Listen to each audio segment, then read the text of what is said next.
Yarana, moi c'est Léa, je suis photographe et vidéaste aquatique et réalisatrice.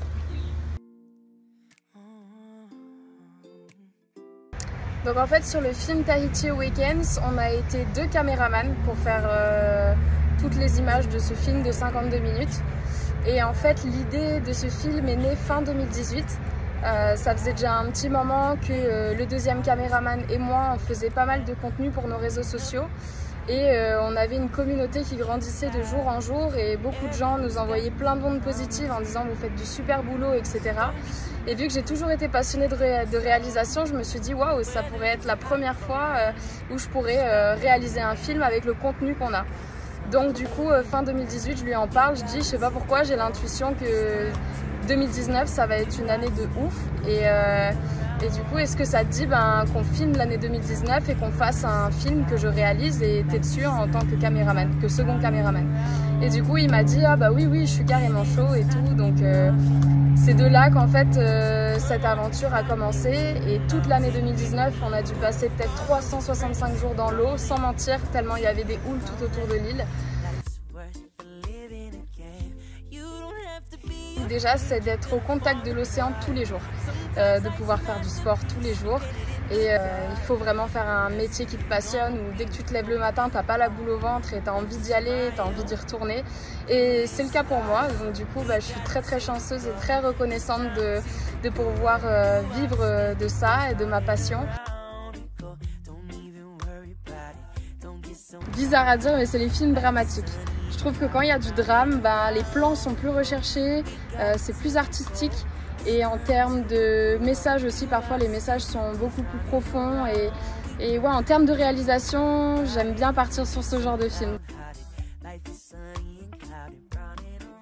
C'est une très bonne question.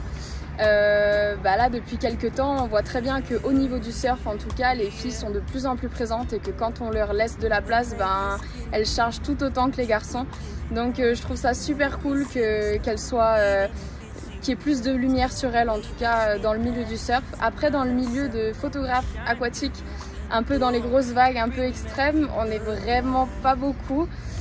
Déjà ça se compte sur les doigts de la main je pense dans le monde entier et à Tahiti j'ai été surprise parce que moi quand j'ai commencé ce métier là j'étais dans ma bulle, enfin je faisais pas attention à qui y avait autour de moi et puis un jour j'ai dit elles sont où les autres filles et on m'a dit mais t'es la première femme locale à faire ça et là j'étais quoi?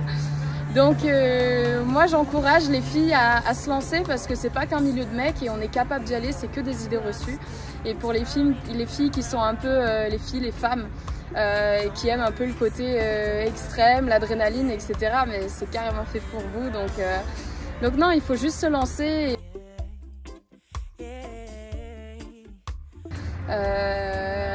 Déjà mon métier, ça me passionne.